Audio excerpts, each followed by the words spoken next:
Hello friends, आज हम पढ़ेंगे दोस्तों एक पोएम जिसका नाम है like as a Hunt man. Like as a Hunt man Amoretti, जो कि ये सीरीज साइकिल है, उसमें पब्लिश हुई थी सोनेट 67 के नाम से, और इसे लिखने वाले थे Edmund Spenser.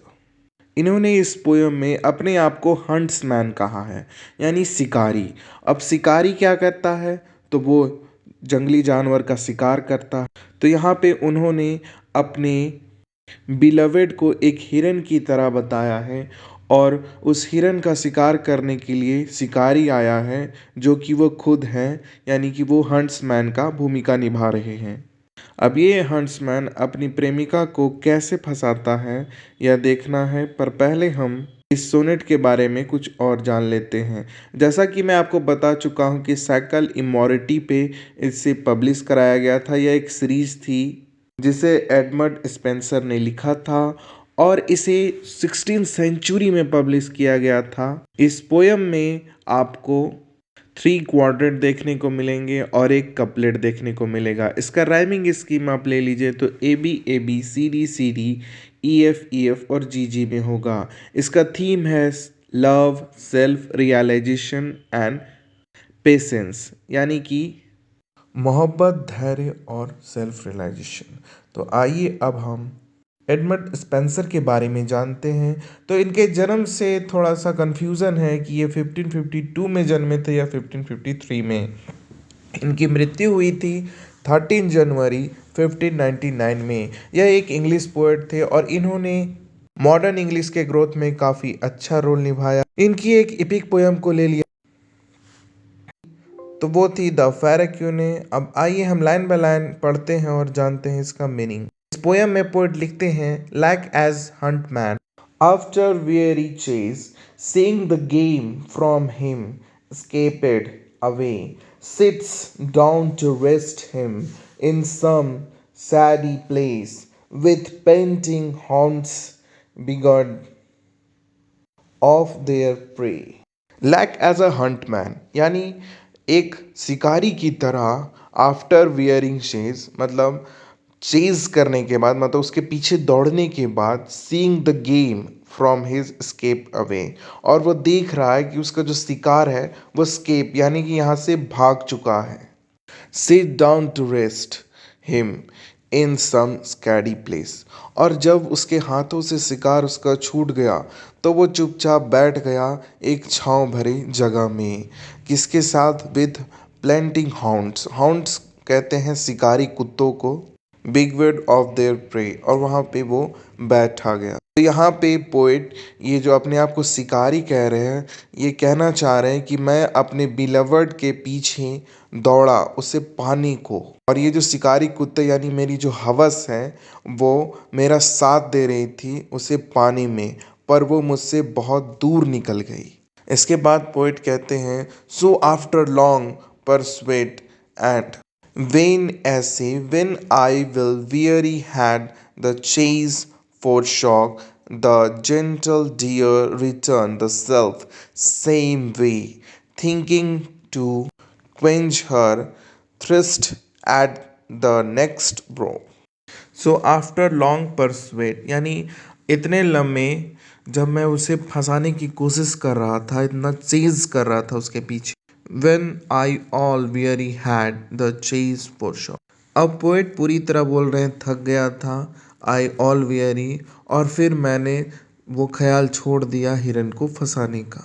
The gentle dear, यानी डियर को यहाँ पे एक सभ्य डियर बोला जा रहा है। जेंटल की तरह क्या किया वो डियर? वापस रिटर्न आ गया मेरे ही पास। थिंकिंग टू क्वन हर थ्रस्ट, यानी कि वो इसलिए वापस आई थी क्योंकि उसे झील से, उसके नेक्स्ट झील से उसको प्यास बुझानी थी, जैसा कि आप पिक्चर में देख रहे हैं। उस डियर को दिखाकर पोएट यह कहना चाह रहे हैं कि किस तरह डियर उसी जंगल से भागती रहती है, पर लास्ट में उसे पानी उसी जंगल में मिलता है।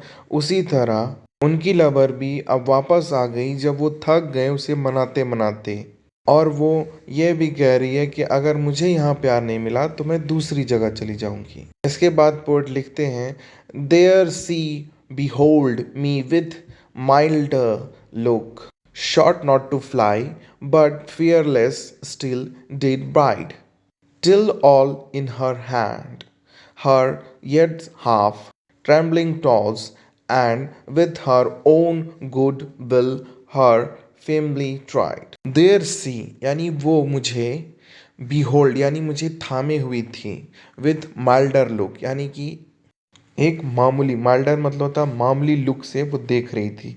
अब उसके मन में वो गुस्सा नहीं है, वो मुझसे भाग नहीं रही। साउट नॉट टू फ्लाई, अब वो वहाँ से भागना नहीं चाहती, मैं उड़ना नहीं चाहती, but fearless still did bite, और निडरता से मेरे सामने खड़ी थी। Till all in her hand yet half trembling torch, उसके हाथ कांप रहे थे जब तक मैंने उसके हाथ को पकड़ा और उसे सहमाया। And with her own goodwill her fairly tried, यानी उसके बाद मैंने उसकी मर्जी से उसे अपनी अपनी बाहों में भर लिया।